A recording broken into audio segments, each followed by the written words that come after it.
Buenas tardes. Buenas tardes. Nombre real, María Ángel. Si alguno sabe, puede adivinar. Tengo 3 flechas. Tiene 3 flechas, tiene una palma, un lirio. 3 flechas. 3 flechas, una palma, un lirio. Y un ancla. Tiene un ancla. ¿Quién será? Bueno, yo soy Santa Filomena. Santa Filomena, muy bien. Mis huesos se encontraron en 1802. Encontraron 3 baldosas y en esas 3 baldosas decía Pax Sunt Filomena. Filomena descansa en paz. Yo era hija de 2 reyes de Grecia. Hubo una discusión y pues a mí me bautizaron porque un sacerdote les habló a mis papás y los convirtió. Ellos me bautizaron, mi nombre le colocaron de bautizo, Filomena, que era hija de la luz. Después de todo, mi padre me llevó a Roma a ir con un rey. Y él le pidió a cambio, él le dijo a mi padre que le daba todo el reino a cambio de mi mano. Y pues mi padre me suplicó a rodillas y yo dije que no, que mi reino estaba en el cielo. Entonces ese rey me maltrató, me encerró en una cárcel, duré ya 37 días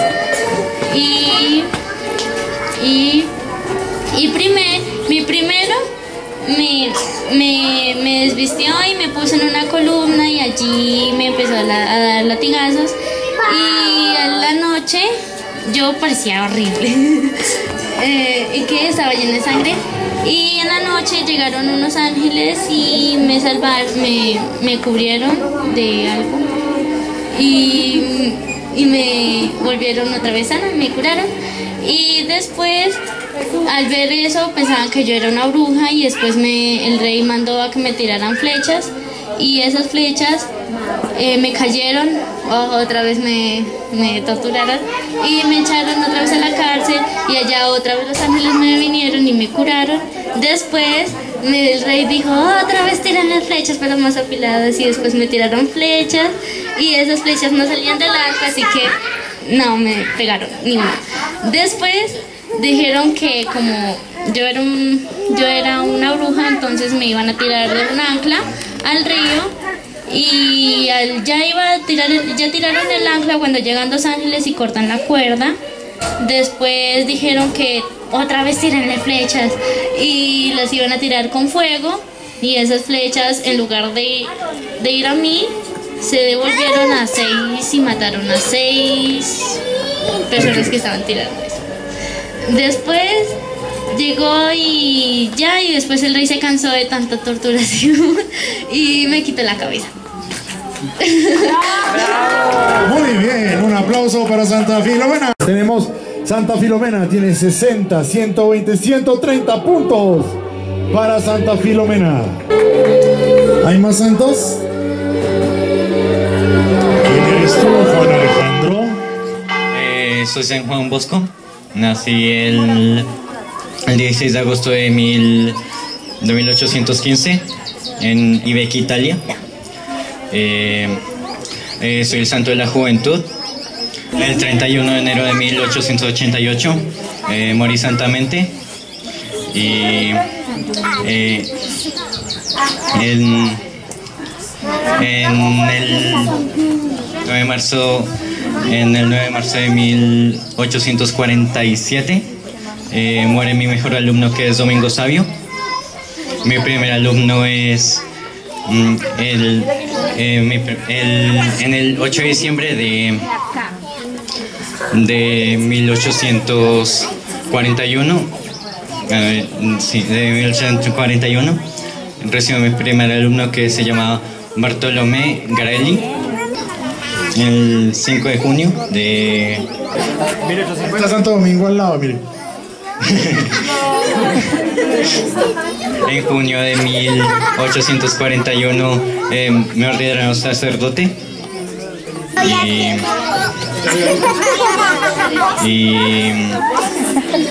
y me crucé con dos santos, que fue Santo Domingo Sabio y Santa Laura Vicuña. Y también con Miguel de Mogonen, aunque no es santo, es beato. Un aplauso para San Juan Bosco, por Dios. Vea, fue el disfraz más completo, se trajo a Santo Domingo y todo. Solo le faltó gris. Mira, muy bien, un aplauso. Vamos a tener la calificación de San Juan Bosco. Se preparan los jurados. No saben qué paletica poner. ¿Cuál va a ser la paleta? Tenemos 60, 120, 150 puntos para San Juan Bosco. Propósito de San Bosco. Con Santo Domingo eso. María José Vila, ¿quién eres tú? Representa a Laura Vicuña, complementando lo que dije de pequeñita y sin uniforme. Veía a mi mamá cuando las veces que iba a la casa, veía cerca a mi mamá y yo veía que se daba besitos con ese hombre y yo me preguntaba, pero ¿cómo así? No puede ser, señor, ¿qué te están haciendo? Entonces yo decía, algo tiene que cambiar, no puede seguir eso así, mamá no se da cuenta, pero si mamá cree en Dios, en este señor, ¿qué será? Y resulta que empecé a meditar, bueno, y en el colegio donde yo me sentía muy contenta porque tenía profesoras a monjitas. Entonces me empezaban como a absorber en el sentido de que me motivaban a ser como ellas. Yo decía, pero qué hermosa sería una vida de esas. Entonces, cuando yo veía a mi madre, yo decía, no puede ser que esté en eso y no se dé cuenta.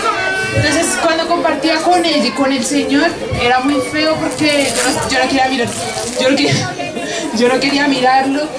Cuando ella me decía que fuera cortés, fuera decente con él, pero no, se me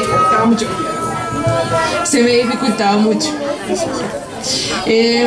Luego pasó que yo consultaba con mi confesor, yo decía, quiero hacer algo para que ya abandone esa vida, para que caiga en razón y se dé cuenta que eso no es lo que agrada a nuestro Señor, porque una vez en el colegio nos dieron una clase en la que decía nuestra profe, que era una monjita, decía que estar en pecado mortal es tener lejos a nuestro Señor, estar sin la gracia de Él. Y me vine sintiendo extraña cuando de un momento a otro caí al piso y perdí la conciencia. Y yo decía, pero ¿qué es esto, Señora? Y empecé a darme cuenta que ya tenía que empezar a obrar, a hacer algo por ello. Entonces meditaba y pensaba, pero no se me ocurría nada. Y yo, Señor, enséñame algo, dime algo, guíame, porque no sé realmente. Y ya no podía soportar verlo así, ver eso. Entonces un día me llegó el pensamiento de dar algo, pero algo grande, porque no estaba haciendo suficiente lo que estaba haciendo, veía que no mejoraba, no cambiaba en la situación. Entonces me pusieron en el pensamiento dar algo más grande. Pero yo decía, ¿qué tengo yo? Ya he dado mis pecados, ya he dado mi vida, ya me he entregado a ello, pero quisiera hacer algo más físico. Entonces yo dije, pero en este mundo todo es pasajero, ¿por qué no dar mi vida entera? ¿Por qué no darla porque ella encuentre esa luz tan linda que yo ya había descubierto?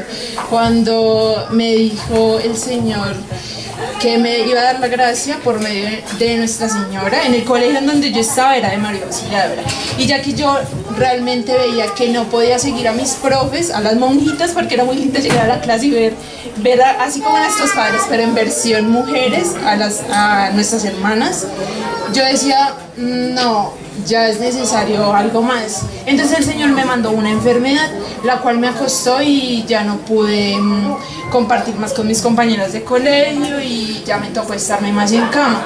Cuando mamá empezó a estar más cerca de mí, ya se alejaba un poco del Señor, de ese Señor con la que ella estaba como alejándose mucho de nuestro Señor, estaba olvidando su vocación, que es servir, que es la vocación que podríamos tener todos, y ser santos, que no es una cosa que sea asequible solo para algunos, sino que realmente puede ser para todos. Entonces ahí fue cuando me empecé a enfermar más y más, cuando ya el Señor me dio la gracia y por medio de la Virgen María, yo le confesé a mi mamá que había sido realmente era por ella. Entonces se asombró y me dijo, ay hijita, ¿pero qué hiciste? De ahí ella me prometió que por nuestro Señor ya iba a mejorar, ya iba a cambiar, ya se iba a entregar completamente a Él. Y pues les cuento mi historia. Bueno, morí muy joven, morí a los 13 años. El Señor me dio la gracia de irme a los 13 añitos. Y cuando por fin pude irme, ya se veía mucha serenidad en mi rostro. Y vengo acá, me salgo un ratico de donde estoy. Y vengo acá para compartirles que podemos ser nosotros mediadores por nuestros familiares, para que todos puedan alcanzar esa luz, no solamente nuestros allegados o nosotros mismos que tenemos, sino más que todo nuestra familia, que sí es importante que nos entreguemos a todos, nos entreguemos por todos. Un aplauso para Laura Vicuña, María José. Muy bien, qué linda presentación. Y los jurados se alistan para calificar a Laura Vicuña.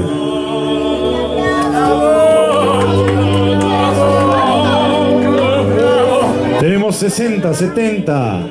Y al fin, ¿qué? 6 por 3, 18, 190 puntos. Es Juan Ricardo Novoa. ¿Quién eres, Juan Ricardo? Mi nombre es San Ezequiel Moreno Díaz. Nací en 1848 en La Rioja, en Alfaro, en La Rioja, España. Sin embargo, viví muchos años fuera de mi país y perdí el acento, entonces voy a hablarles así.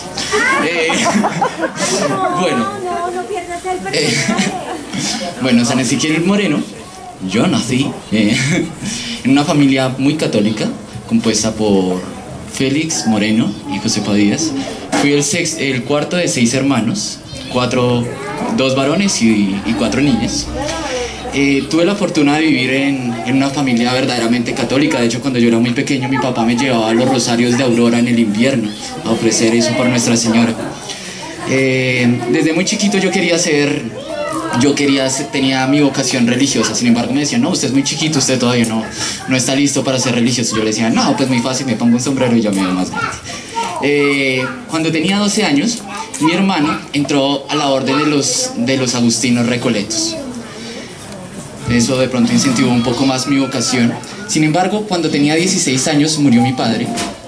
Mi mamá entonces quedó sola con las niñas, quedó conmigo. Yo la apoyaba vendiendo baratijas en el pueblo de Alfaro. Sin embargo, yo tenía muy claro que la vida que yo quería no era para vivirla en el mundo. Yo quería ser también un agustino recoleto, al igual que mi hermano. Hablé con mi madre, en un principio ella se negó, porque pues sentía que no iba a ser capaz de sostener la familia sola. Yo era el único varón que estaba a su lado apoyándola. Sin embargo, como buena madre cristiana, escuchó mis razones y finalmente me dio su bendición. Es así como en el año de 1874 entró a la orden de 1864, perdón, entró a la orden de los frailes de los agustinos recoletos. Entré al noviciado en Monteagudo, en Navarra. Allí estuve durante 2 años. Después hice el teologado en Marsella. Después de esos 2 años, allí estuve 3 años. Y en realidad esa era una época bastante difícil en España, porque el gobierno era hostil a la iglesia y habían restringido la salida de órdenes religiosas para que para que predicaran en las naciones hispanas de ultramar.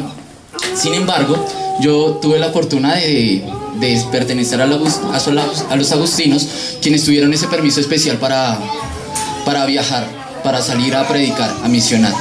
Entonces, es así como llegué a Filipinas, en el año de 1869. Para esa época, yo todavía era estudiante. Fue hasta 1871 que me ordené sacerdote. En Filipinas pues tuve la oportunidad de aprender a misionar, aprender a pastorear almas, aprender pues llegar a otras culturas distintas, aprender nuevos idiomas para poder enseñarles a ellos. Allí estuve durante 16 años. En 1875 me nombraron, yo apenas tenía 37 años y me nombraron el rector del noviciado en el cual había empezado, es decir, en Monteagudo, en Navarra. Entonces, en 1875 me devolví para España.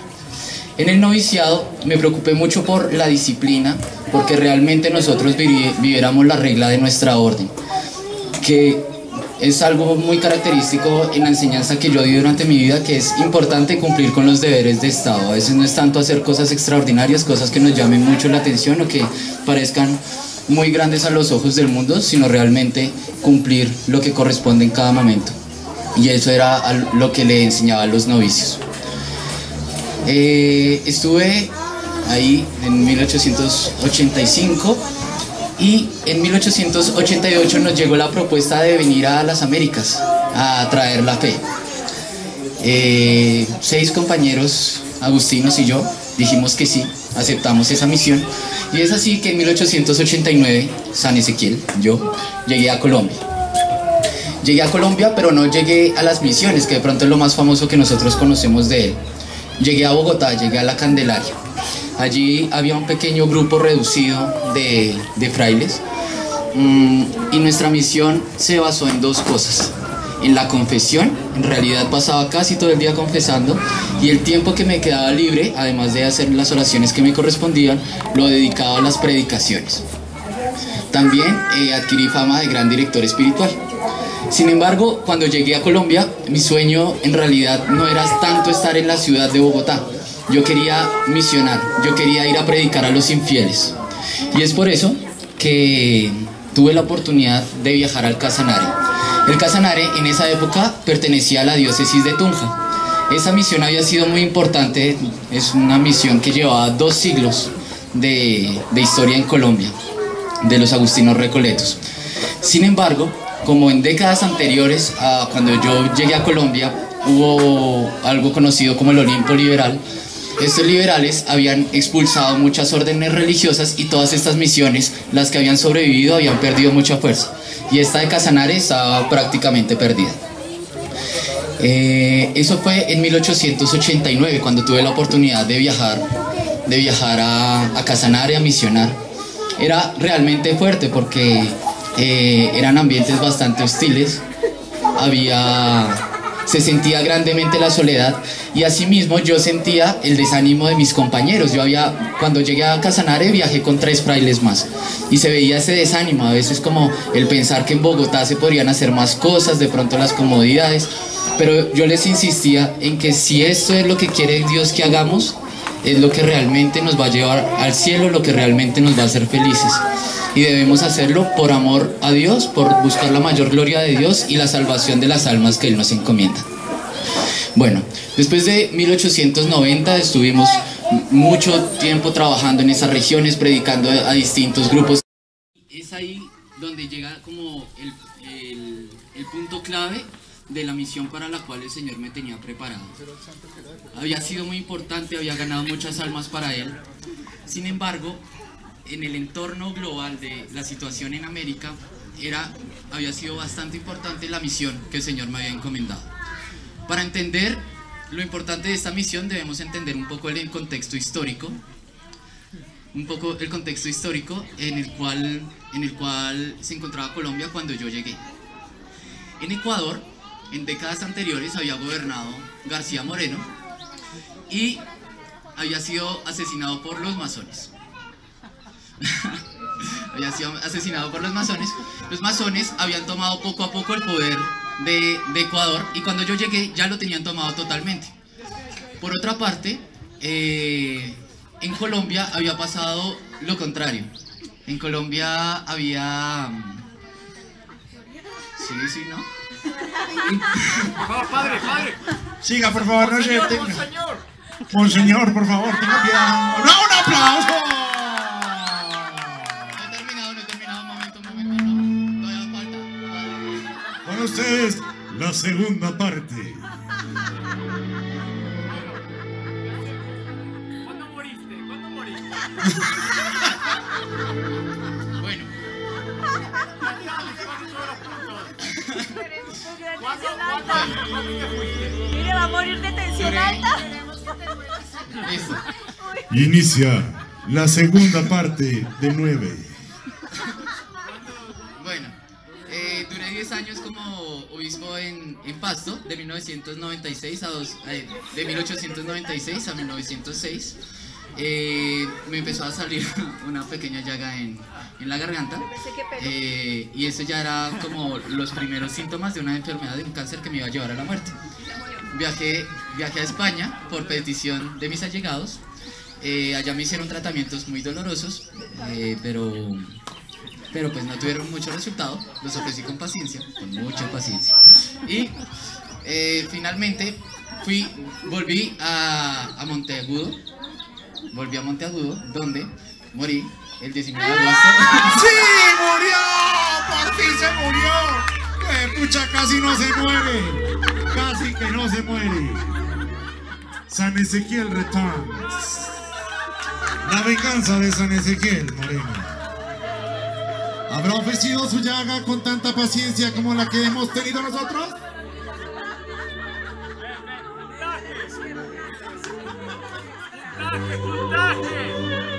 Y los jueces, después de despertar y tomar un tinto, van a calificar a San Ezequiel. Y aquellos que quieran comer, aquellos que tengan todavía un vacío en la tripa, pueden comprar papa rellena. Tenemos el combo 1, tinto con papa. El combo 2, papa con tinto. Y San Ezequiel tiene 6x3, a ver, 1, 2, 3, 4, 6 por 4, 24, y Dios mío, 260 puntos. Ya me di cuenta que aquí el secreto es hablar largo. Muy bien, San Ezequiel. Y los querubines empiezan a gritar: patrística, patrística, ¿quién será? No llegó. Llegó. ¿Dónde está la mitra? Llegó con una piñata en la mano. Llegó un niño con los brazos cruzados que necesita el micrófono para que lo dejen hablar. Gracias. Carlitos, ¿quién eres? El hijo de San Agustín. San Agustín. San Agustín, un aplauso para San Agustín, chiquito, morochito, así, flaquito. Lo más de yo. Muy bien. Cuéntanos, San Agustín. Nací en Tagaste en el año 354. Mi papá era pagano, pero mi mamá era gran piadosa y fervorosa católica, Santa Mónica. De pequeño era muy inquieto y solamente me gustaba jugar y divertirme.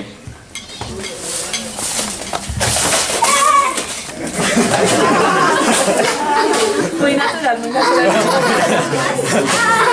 Era tan inquieto, sin embargo, era muy inteligente.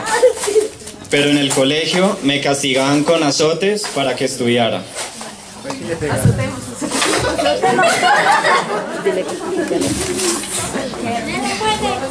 Entonces me enviaron a estudiar a Cartago, que era la ciudad más grande de la región. Sin embargo, me dejé llevar de las malas influencias de mis compañeros.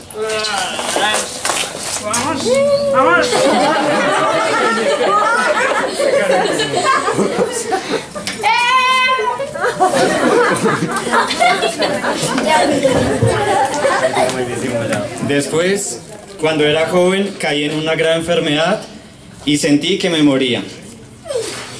Entonces me arrepentí y pedí que me instruyeran en la religión católica y me bautizaran. Sin embargo, apenas me recuperé, se me olvidaron los buenos propósitos y seguí en mi vida de pecado. Después en la ciudad de Cartago, ya estudiando, tuve una novia con la cual viví 14 años y tuve un hijo llamado Adeodato. Después volvimos a mi casa, pero mi mamá, al ver que vivía con mi novia, me echó de la casa y no me quiso permitir que viviera en unión libre con mi novia. Después...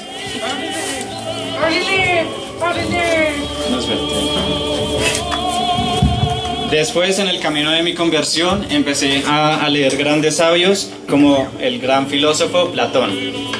Y me di cuenta que la persona vale mucho más por su espíritu que por su cuerpo, y entendí que uno debe esmerarse en formar y fortalecer su espíritu y su mente. Después fui a la ciudad de Milán y conocí al gran arzobispo Ambrosio, el cual era muy sabio, gran orador y escritor brillantísimo.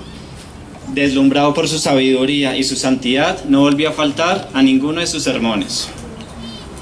También otro día, Romaniano me contó una historia impresionante sobre el santo Antonio Abad, el cual dejó una vida llena de riquezas y comodidades por irse a vivir al desierto, a hacer penitencia y a rezar. Entonces empecé a pensar, ¿por qué todos ellos pueden vivir una vida de santidad y yo no? ¿Qué es lo que me falta para dar este gran paso? Entonces empecé a escuchar unos niños jugando que decían: entonces busqué el primer libro que encontré y era la Santa Biblia, en el libro de San Pablo a los Romanos, capítulo 13, que decía: comportámonos no como quien está en las tinieblas y la oscuridad, sino como quien obra plena luz del día. Comportémonos entonces de la manera más digna posible, nada de impurezas, ni de vicios o excesos de ninguna clase. No nos dejémonos dominar por la carne y sus concupiscencias. Entonces decidí cambiar mi vida y envié a mi hijo Adobato con su mamá al África y nunca más los volví a ver.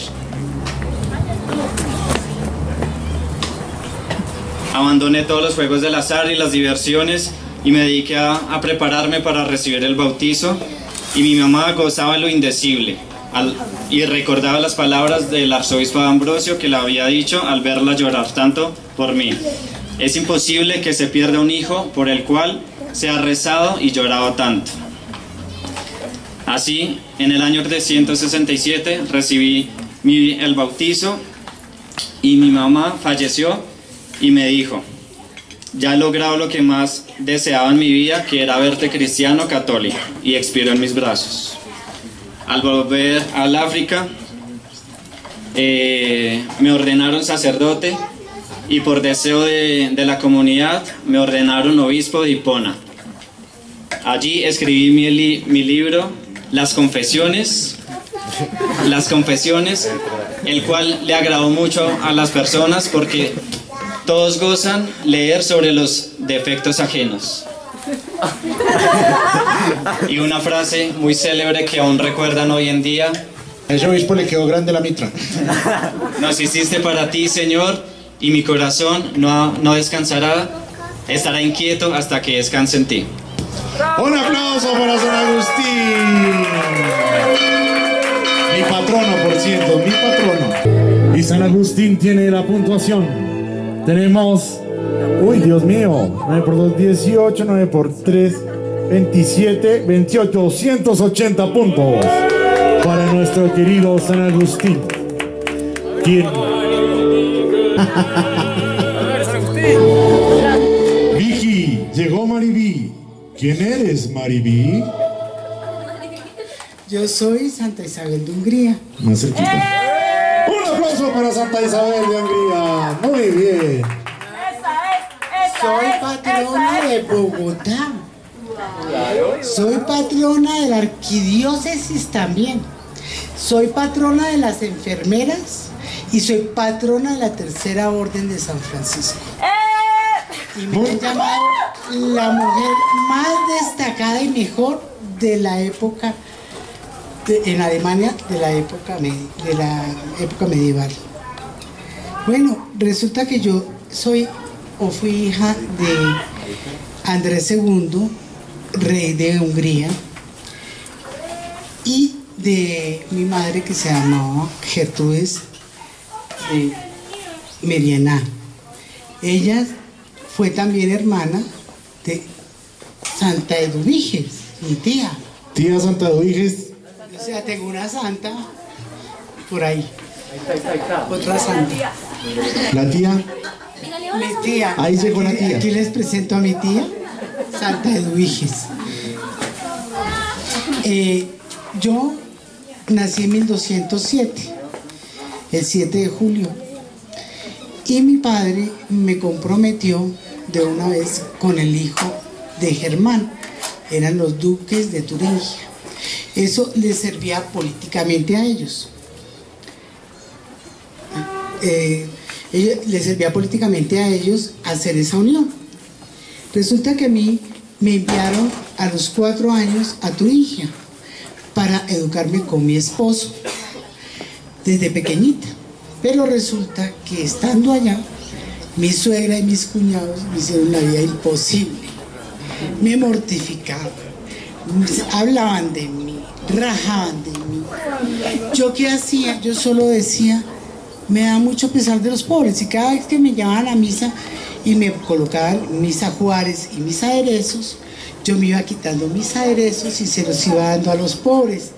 A ver, ayúdame, tía. ¿Se requiere un pobre en la tarima? Después de cierto tiempo, en 1921, nos casamos con Luis. A medida que Luis iba viendo que todo el mundo me hacía la guerra en el palacio y veía que yo lo que hacía era hacer la caridad a los pobres y estar detrás de los pobres, él se enamoró muchísimo de mí y yo de él también, obviamente. Nos casamos en 1921. Algo que le disgustó muchísimo a mi suegra fue que cuando me fui a casar, yo me quité la corona y dije, yo no voy a ir con estos atuendos a la iglesia. Mira, pero ¿por qué no? ¿Por qué no vas? ¿Por qué no te colocan los atuendos de la reina?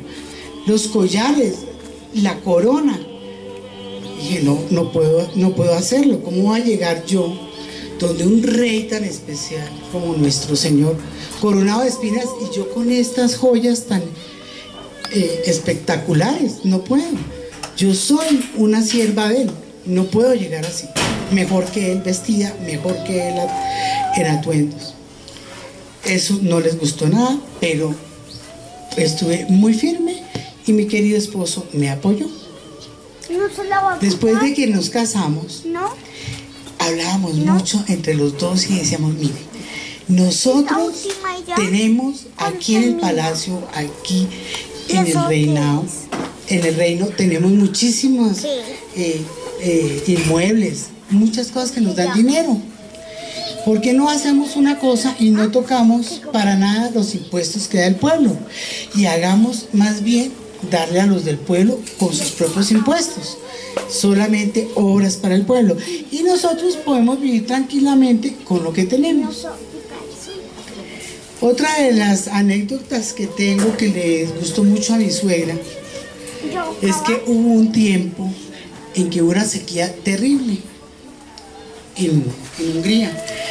Y resultó que el palacio estaba con un granero inmenso, lleno de comida, pero el pueblo y los campesinos ya no tenían que comer. Obviamente que en el palacio sí sacaban de ahí, pero un día yo fui a visitarlos y los vi tan mal, pasando tanta hambre, los niños, todos estaban muy mal. Y les dije, traigan sus carretas y vamos a entrar despacito y todos van a traer las carretas. Y ellos me hicieron caso, vinieron. Yo los entré por detrás del granero y saqué toda la comida. El problema mío fue que se dieron cuenta unos consejeros del reino y vinieron y pusieron las quejas a mi esposo cuando llegó. La reina nos dejó sin comida, hemos pasado hambre, se lo repartió a todos los pobres y nos dejó sin nada. Y el rey lo único que dijo fue, ¿y cómo se encuentra Isabel? No, pues ella está muy bien. Ah, bueno, si ella está bien, no hay problema.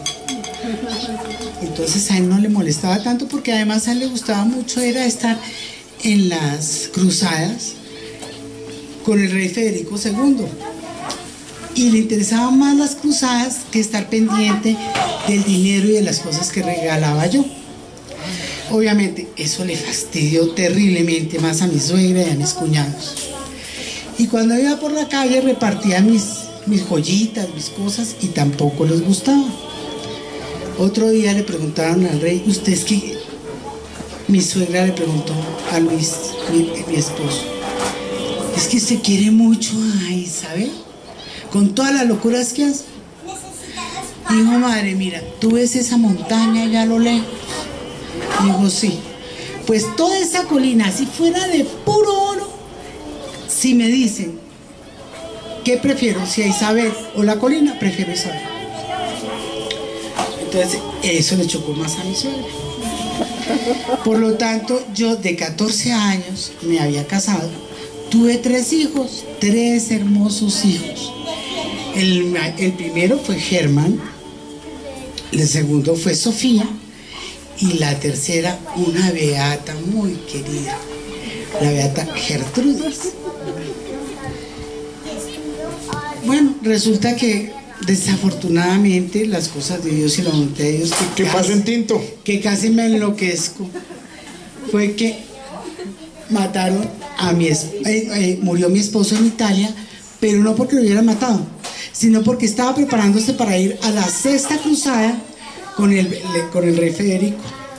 De ahí para allá a él le dio una infección y murió. Yo casi me enloquezco, pero orando y orando pude lograr que Dios, o sea, aceptar la voluntad de Dios. Después de aceptar la voluntad de Dios, resulta que mi suegra con mi cuñado el mayor tomaron el reinado y nos sacaron. Me sacaron a mí con un hijo de 6 años, una niña de 4 años y una bebé de brazos que acababa de tener, apenas había muerto mi esposo. Y lo peor de todo fue que dieron una orden, una orden del rey de que no nos podían dar de comer, o si no iban a perseguir al que nos diera de comer, porque como sabían que el pueblo nos amaba, no querían que nos fuéramos, fuimos exiliados, que no fuéramos del país, pero más que todo para que muriéramos.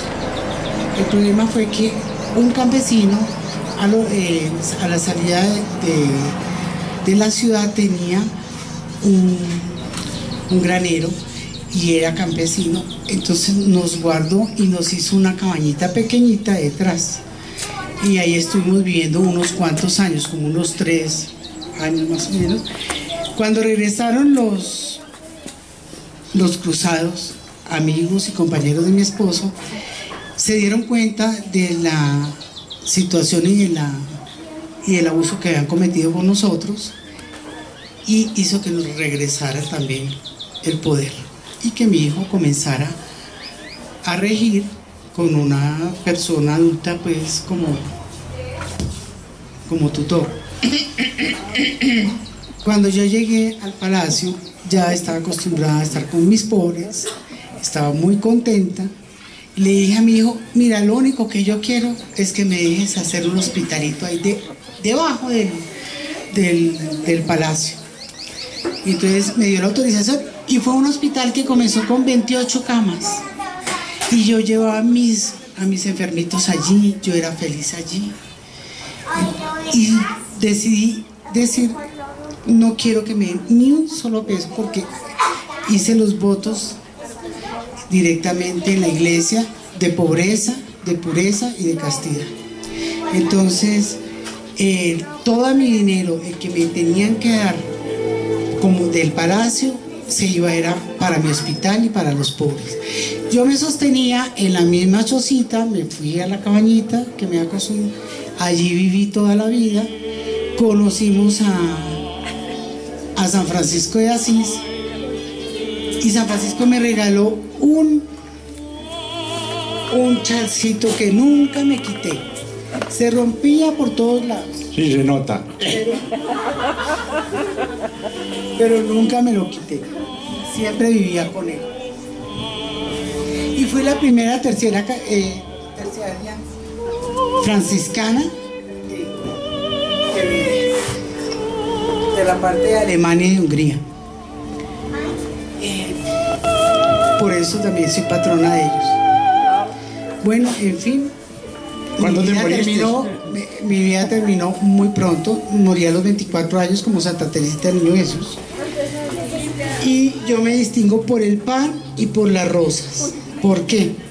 Porque algún día mi esposo llegó y estaba enojado porque no me había visto en el palacio, pero él salió a buscarme y resulta que me encontró y yo estaba con los pobres repartiéndoles pan porque estaba muy mal. Y me dijo: Isabel, ¿por qué te la pasas solo con tus pobres? No me atiendes, siempre estás ahí con tus pobres. ¿Qué traes en ese delantal o debajo? Y cuando abrí, no salió el pan sino rosas. Y eso me destiqué por eso con las rosas y con el pan. Otra anécdota con mi esposo fue que llegando de una de una de sus guerras, venía muy cansado y quería recostarse. Cuando estuvimos cuando quiso ir a sus aposentos, le dijeron: no puede ir porque su esposa acaba de traer un leproso y lo acostó allá en su cama. ¿Cómo? Pero está loca. Pero eso le decíamos: Rey, que está loca. Pero es que está loca, pero es que ahora sí me va a escuchar. Y subió furioso y abrió la puerta, pero de un sopetón. Y lo único que vio fue su lecho ensangrentado y a nuestro Señor en la cruz, tal cual, sobre la cama. Y ahí recordó que debíamos hacerle la caridad a los pobres, mirando más a Jesús que al mismo pobre. Y bueno, resulta que después morí porque desafortunadamente con tanto que hacer y desgastada y mirando enfermos, parece que me dio una enfermedad y morí en 1231. En 1235 me canonizaron rapidito. Sí. Un papa, la canonizó un papa. Un aplauso para Santa Isabel. Por fin se murió Santa Isabel, casi que no se muere. Van a calificar a Santa Isabel de Hungría. Dios mío. Pero está, uy, Dios mío, ¿no? Eso ya es tráfico de influencias. ¿Necesitan más paleticas? ¿No? ¿Qué? Va con su tía de 6 años. La acompaña a su tía de 6 años. Hola, buenas tardes. Mi nombre es mexicano este tipo. Mi nombre es José Ramón Miguel Agustín. Y pues algunos me conocerán, otros no. Pero yo nací el 13 de enero de 1891 en Zacatecas. ¿Saben dónde queda? No. ¿En dónde? En México. Zacatecas queda al lado de Metetecas. Pues les cuento que yo nací en una familia muy católica. Mis padres me educaron de una forma muy bonita. Un pasito atrás que es chilla. Nos educaron como buenos católicos. Cuando yo morí era sacerdote, pero yo usaba sotana como los padres, como Dios manda, sino que me tocó quitarme la sotana, pero ya les cuento por qué. Yo recuerdo que de niño era muy travieso. Buscaba a mis hermanas y les quitaba las muñecas, les rompía las cabezas. Y era algo así como San Agustín. Por eso me siento como identificado con ese santo, porque era muy travieso. Más adelante, en México, en esos primeros años, empieza una persecución de un tal señor Carranza. No Carranza, el de aquí de Colombia, no. Otro, un Carranza presidente muy malo. Ese hombre empieza a perseguir a todos los católicos.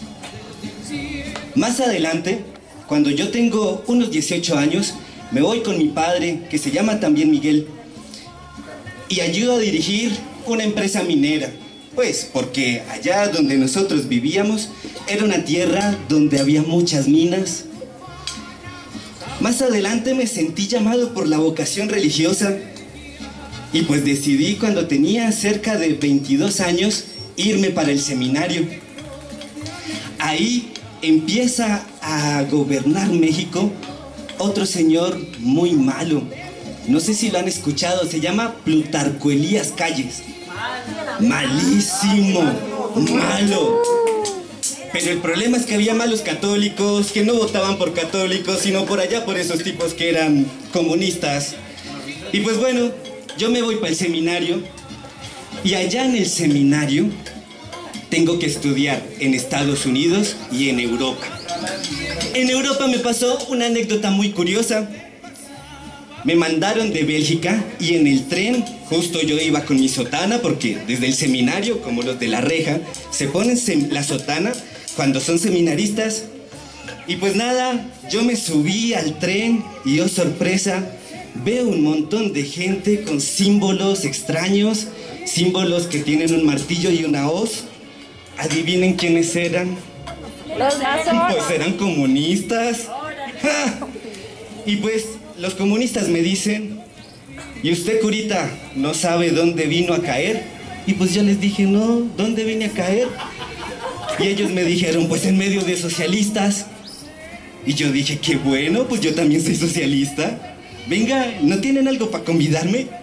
Y pues claro, ellos cayeron en su trampa, porque los comunistas, los socialistas dicen que la propiedad privada no existe y que hay que compartirlo todo, ¿no? Y pues ellos, para no quedar mal, les tocó sacar de lo que tenían y convidarme. Pero bueno, por mi buen humor me logré ganar esta gente. Y al final uno que otro me aceptó que era católico, pero que le tocaba calladito decir que era católico porque el comunismo era muy fuerte. Bueno, eso es una anécdota cuando era seminarista. Me enfermé mucho, me empezó una enfermedad gástrica terrible, terrible. No sé si por viajar de un lado a otro, no sé si porque mi madrecita murió mientras yo estaba en el seminario. La última vez que la vi fue cuando nos estaban persiguiendo y ella queda en la estación del tren y es la última vez que la veo. Lloré mucho porque yo quería mucho a mi madrecita santa. Pero bueno, me dio esa úlcera, me hicieron diferentes remedios, operaciones y parece ser que se me pasó un poco. Sangre de drago. Me dieron sangre de drago, eso parecían esas señoras de allá de Colombia. Eso me dieron sábila, sangre de drago, me dieron de todo. Eso sí, mi picantico pues no lo podía comer, mi chile. Bueno, después, cuando llegué a México, porque me ordenaron en 1925. ¿Ustedes se acuerdan que pasó algo en México de 1926 al 29? Pues fue la persecución a los católicos, la famosa Revolución Cristera.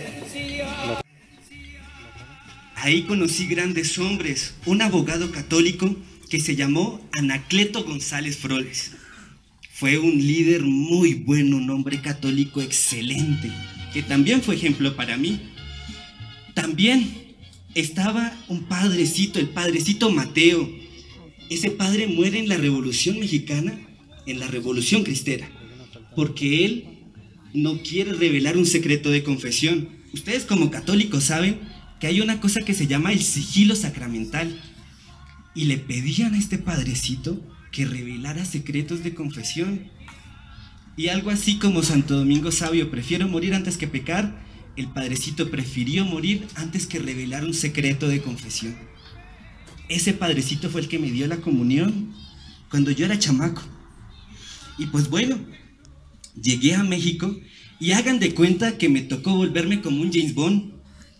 Porque como había una persecución, la persecución callista, en la Constitución dijo que no se podía hacer ningún acto público de fe. La Santa Misa es un acto público y no se podía hacer para que todo el mundo fuera. Las iglesias las cerraron y a mis amigos padrecitos los obligaron a inscribirse en un registro que puso el Estado, y todo era para perseguir a la religión. Entonces, ¿yo qué hacía? Yo me disfrazaba de mecánico, andaba en una bicicleta. De hecho, mandé a hacer un cigarrillito así chiquitito y era un pedacito de madera. Entonces, cuando venían a perseguirme, me lo ponía en la boca y me iba en mi bicicleta. Me disfrazaba de mecánico, me disfrazaba de carpintero, otras veces de un gran señor, parecía como un abogado. Un día estaba confesando allá a la Lupita, una jovencita a la cual yo le administré la primera comunión, y ella se estaba confesando conmigo. Íbamos caminando por la calle, pues porque me tocaba aprovechar las caminatas por la vía pública y confesar a la gente. Hubo unos policías que se dieron cuenta y ya me habían echado el ojo. Venían detrás mío y yo miraba para los lados y la Lupita iba al lado mío. Entonces le dije: Lupita, agárreme del brazo. Y ella me dijo: no, padre, ¿cómo lo voy a agarrar? Agárrame, hágame caso. Entonces la Lupita me agarró y nos fuimos caminando, y yo me comporté como si fuera un novio que la estuviera galanteando. Pero mentiras, le estaba poniendo la penitencia. Bueno, entre esas hubo varias situaciones en que casi me coge la policía. Ya, ustedes se preguntarán por qué yo en este momento estoy sin la sotana, que es como tiene que estar un padrecito. Pues hay un señor, un buen amigo de mi familia, que es el ingeniero Luis Vilches. Y entonces el pobre se dejó llevar, pues, como por la pasión, y se fue a poner una bomba, porque era una época terrible, era una época muy violenta, y el gobernante era muy cruel, al punto que católico que veían lo perseguían y lo mataban de una manera muy cruel. O no sé si han visto la película de La Cristiada. Bueno, sí. Eso relata la vida de la época en la que yo viví. Este hombre, el buen ingeniero Luis, se llevó el carro de la casa. Y claro, le echan la pista y el carro era de la familia mía. Era el carro de mi hermano Humberto. Ya me tenían identificado porque algo así como hacía San Tarcisio, que se llevaba la comunión para dársela a los que estaban por allá escondidos, yo lo mismo hacía. Llevaba mercados, ayudaba a la gente pobre, ayudaba a los católicos que no tenían cómo conseguir su alimento. Y de paso les administraba los sacramentos. Hubo un momento en que llegó la policía a mi casa y rompieron las puertas. Apresaron a mi hermano Humberto y a mí también, porque justo yo estaba ese día en la casa. Nos llevaron a la policía. Eso fue el 13 de noviembre de 1927. Ese día yo recuerdo que a la mañana me levanté muy temprano y sentía como que me iban a capturar. Le ofrecí el día a la Virgencita, le ofrecí mi vida, hice como un acto de contrición muy profundo. Llega la policía, nos lleva a la cárcel y no nos dicen por qué nos llevan.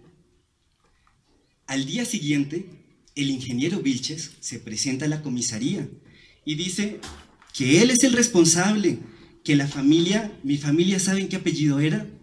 Era Pro. Yo soy Miguel Agustín Pro, o el famoso Padre Pro. Entonces, el ingeniero Vilches dice que el carro no tiene nada que ver, que él lo robó, que él se lo llevó y que él es el responsable. Pero era más una pelea, era más algo en contra de la religión católica. Y por eso me apresan y apresan a mi hermano, siendo nosotros inocentes. No nos hacen un juicio, no nos hacen un debido proceso. Y el 22 de noviembre, el presidente Plutarco Elías Calles manda a que nos fusilen. No sé si han escuchado una canción que se llama El martes me fusilan. Bueno, esa canción podría pensarse que en el folclore mexicano queda recordando la muerte, el cruel asesinato del Padre Pro. Es muy triste, pero a la vez es glorioso, porque ese día yo me gané el cielo por un balazo. Ese día me llaman a mi hermano, llaman al ingeniero.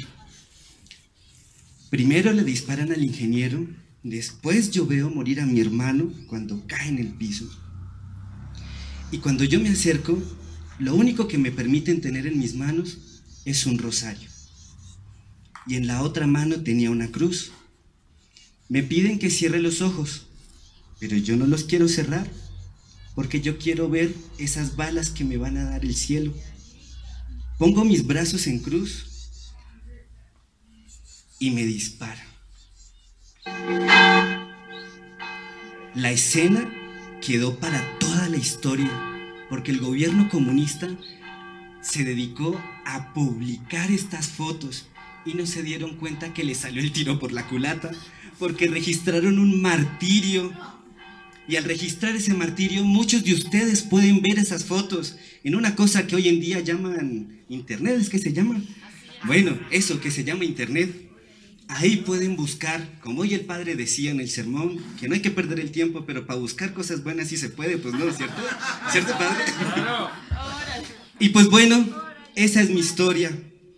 Me encantó haberlos visitado el día de hoy y ojalá les quede como lección ser valientes y lo que hoy gritaban a la salida de la misa, ese viva Cristo Rey, pero que sea en serio, no solo de palabritas para afuera, sino de palabritas para adentro. Muchas gracias. ¡Un aplauso! Que no hay tantas paletas, Mauricio. Ten consideración con los jueces. Está muy bien, acá vamos a tener que ver una pelea, entre Isabel 200 puntos para el padre Pro. Ay, don Cherito sale en la foto, el papá del padre Pro.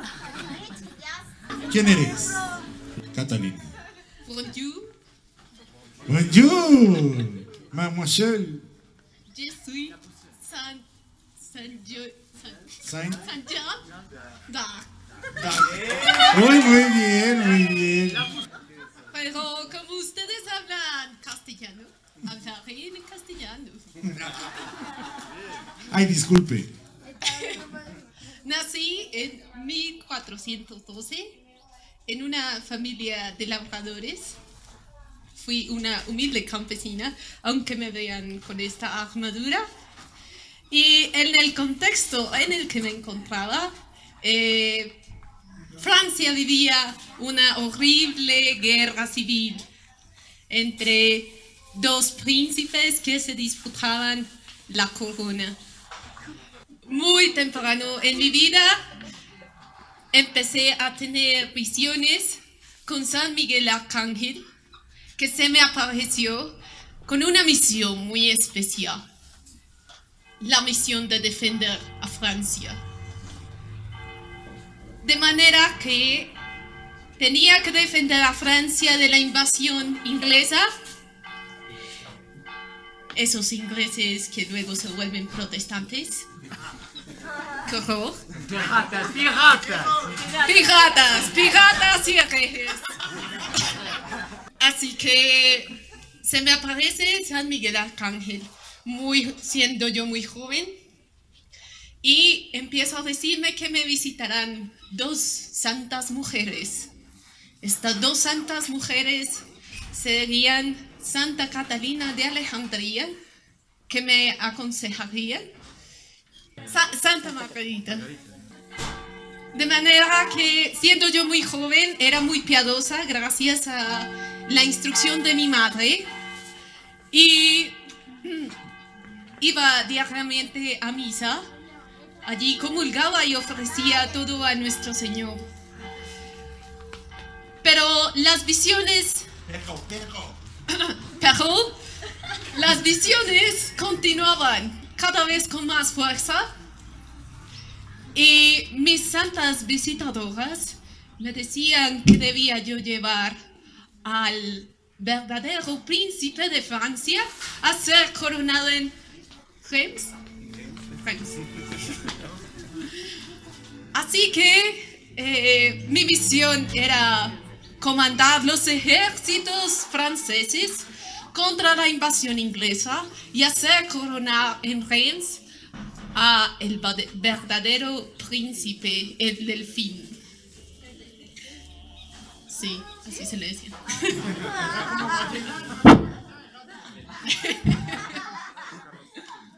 Pues bien, me encaminé hacia donde se encontraba el verdadero príncipe y en aquella ocasión muchos tenía yo el don de la profecía. Sabía profecía.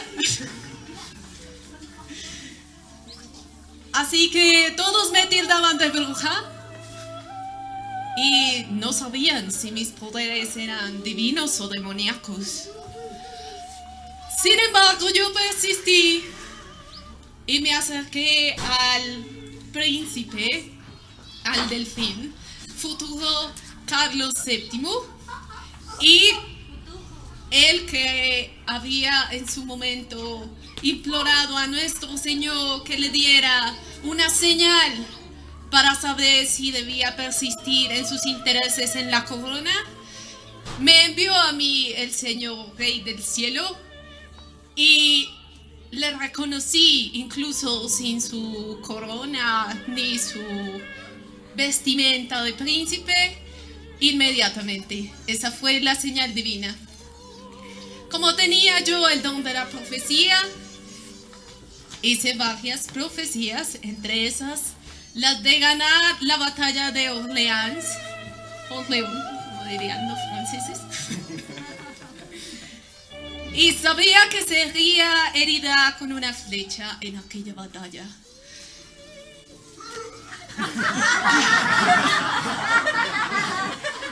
No hemos llegado aún a la batalla. Ya avisaré a mi paje. Todos desconfiaban de mí, mas dada la situación, padre, con paciencia. Es muy importante para Francia, por favor, no se duerma, y la padre. cristiandad. Bueno, resumiré. ¿Cuándo se murió? Esa amiga es Ezequiel Moreno. ¿Cuándo fue la Esta estudió con Janet. Madre, estudiaron juntos. Acudimos pues y hicimos replegar a todos los ingleses. Ganamos muchas batallas y finalmente muchos de los que estaban con los ingleses, aquellos malvados conspiradores, me acusaron de bruja. Así pues, me entregaron en su momento a los ingleses, quienes armaron todo un juicio contra mí, diciendo, entre otras cosas, que me vestía yo como hombre y que no podía seguir así. Me tendieron una trampa, me quitaron mis ropajes estando yo en la cárcel para que me vistiera como hombre nuevamente. Me tildaron de reincidente y fui a morir como mártir en la hoguera en 1431. ¡Murió! Morí.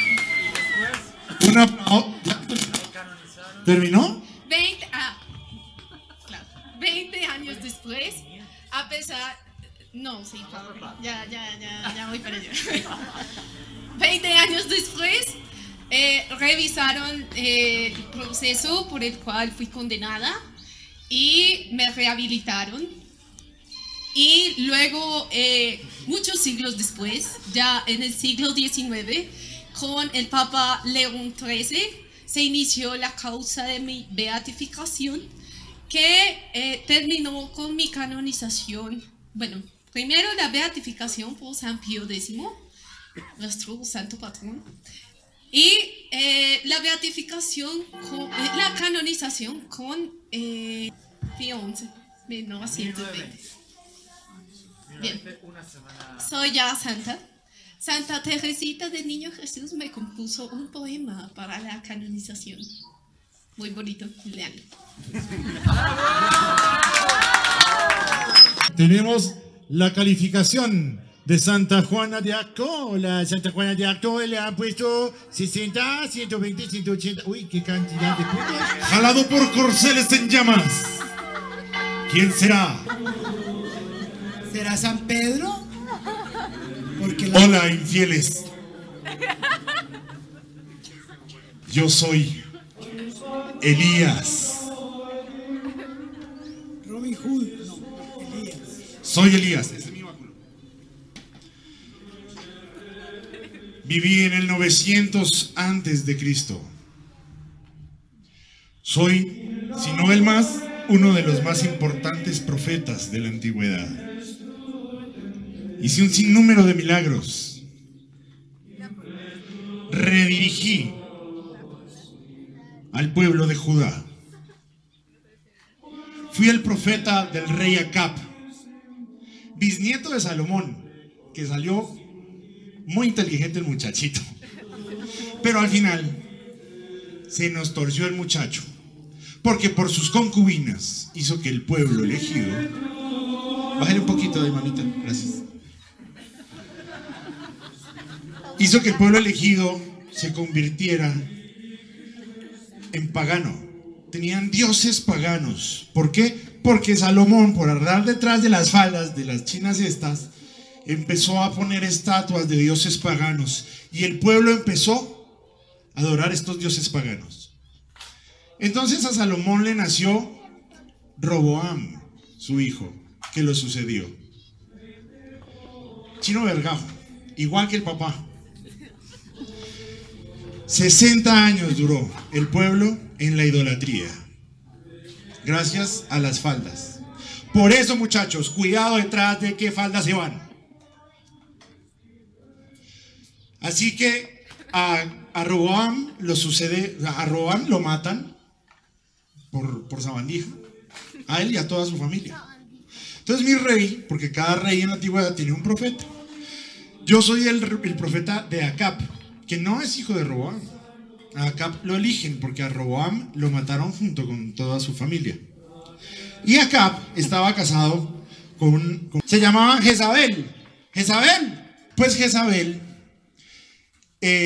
adoraba a Baal y era la esposa de mi rey. Y esta Jezabel tenía convertido a todo el pueblo, y todo el pueblo adoraba a Baal, un dios falso. Resulta que para la época las 12 tribus se habían distanciado. 11 tribus se fueron para Samaria. Y como Acab era un rey tan joven, se rodeó mal. Y en vez de bajar los impuestos para que el pueblo lo acompañara, lo que hizo fue subirlos al contrario, y se abrieron 11 tribus. Y 11 tribus se fueron con otro rey para Israel. Para Samaria. Y quedó solamente la tribu de Judá, en cabeza de Acab, en Israel. Y desde esa época, entonces, la pelea entre samaritanos, que no son más que las 11 tribus que se fueron, y los israelitas, que eran la tribu de Judá, de donde viene el nombre de los judíos. Así que estaban entonces idolatrando a Baal. Y Dios me dijo: tú, Elías, te tocó. Ve y dile a Acab que si no se convierte, vendrá una sequía. Entonces me fui para donde Acab, y le dije a Acab: o te conviertes o habrá una sequía. Y a Acab le importó 5. Así que yo me fui, me retiré por 3 años y medio a las orillas del río Jordán a meditar. Y ya casi muerto del hambre, me encontré una señora lo más de simpática, así como esta, pero más juiciosa. Y le dije: señora, tengo mucha hambre, por favor regáleme un pan. Y esta señora sale y dice: don Elías, pues con mucho gusto, pues que tengo solo para hacer un pan. Y yo vivo con mi hijo.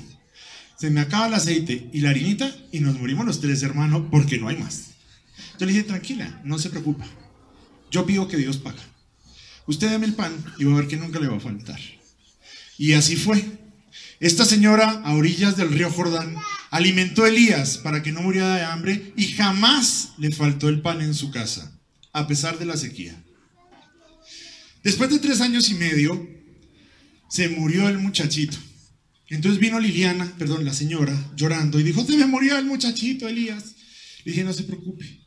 Y le pedí al Dios de Judá que lo resucitara, y lo resucitó, gracias a mis oraciones. Porque la mamá había rezado mucho y nada de nada. Fue gracias a las mías.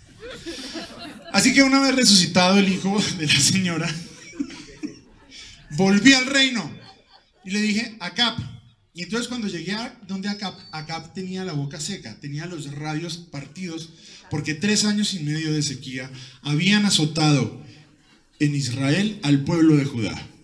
Y le dije, Acab, que sea el Dios verdadero el que acabe con esta sequía. Pero no solo el que acabe con la sequía, lo cito en el Monte Carmelo, en la cima del Monte Carmelo, y haremos entonces un sacrificio. Ustedes con sus sacerdotes de Baal y yo, alisten 2 altares, píquenme ahí un novillo, y que con las oraciones el altar se encienda solo. Que el Dios verdadero no solamente encienda el altar, sino que acabe con la sequía. Así que nos pusimos cita en la cima del Monte Carmelo, Mateo. ¿Sí está escuchando o no? Que esto es examen para religión.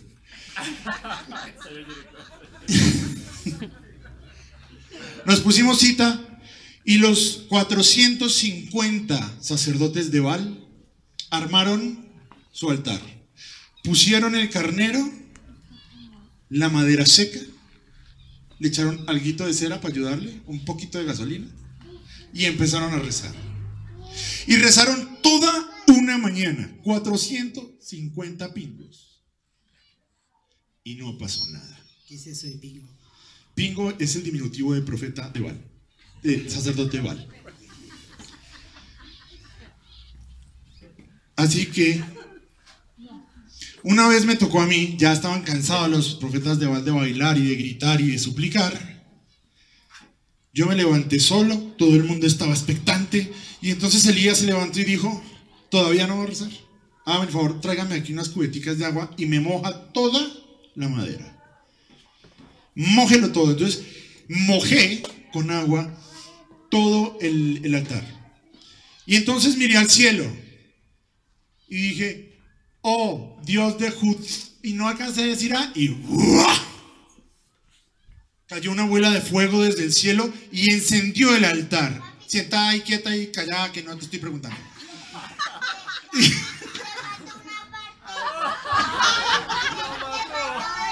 Muy bien, Santa Virgen. Muy bien,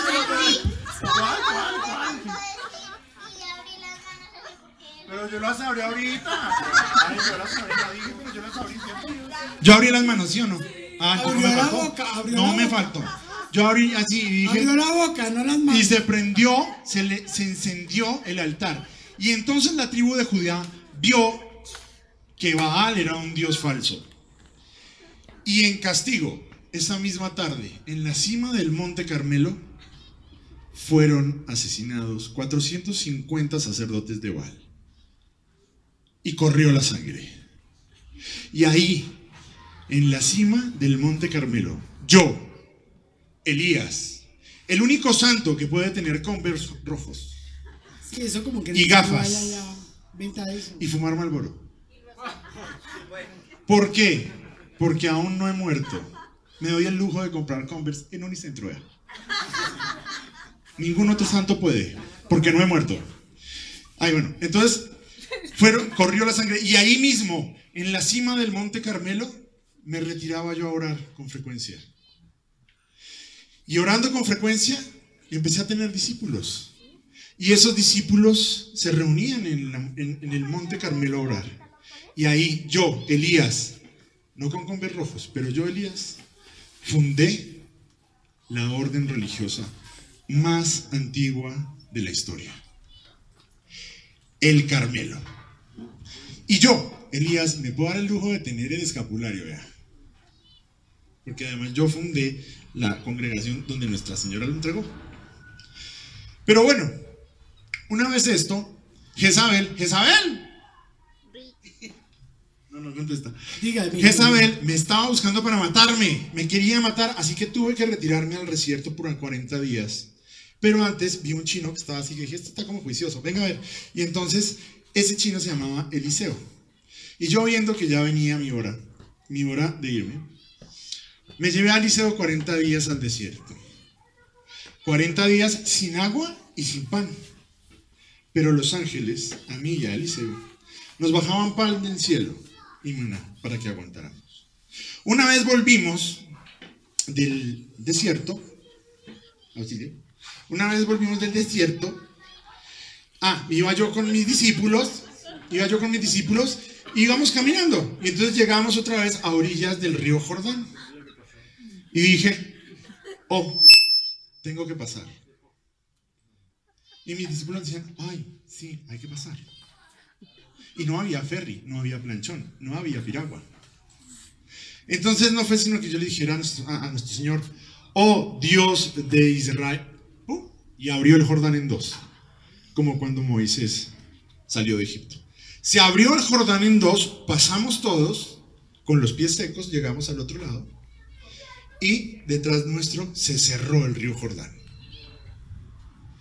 Y una vez llegamos, le dije, ya como que me toca irme. Y entonces, que lo tengo allí parqueado, me lo está cuidando don Antonio, bajó del cielo un carro de fuego con unos corceles llenos en llamas, me subieron y me arrebataron hacia el cielo. Vivo en el paraíso. No estoy en el cielo porque para ir al cielo hay que morir. Y como no estoy muerto, si hasta Nuestra Señora tuvo que vivir el trance, yo, sin haber muerto, no puedo estar en el cielo. Así que estoy en el paraíso, disfrutando de las frutas que Adán y Eva comían en su momento. Eso dice, no se sabe. Empate acá, empate. Tengo como 5.200 años, ¿no? 3. Tiene que haber un ganador. Los 3 serían muy buenos, pero hay que decidir. Tenemos un solo caramelo. Bueno, el ganador es... Lástima que no tengo la música, pero...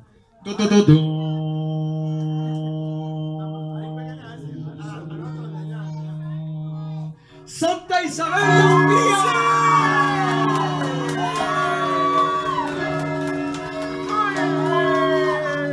Un aplauso para Santa Isabel de Hungría, ganadora definitiva de este concurso. Por aquello de que hay que darle prelación a la tercera edad, ¿no? Pero...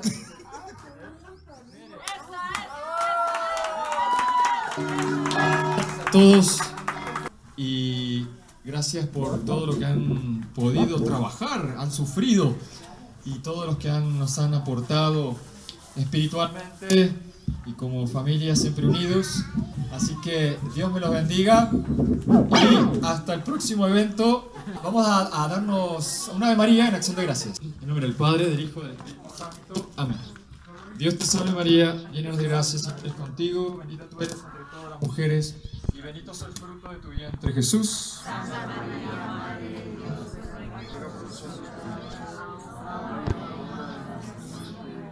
¡Viva Cristo Rey!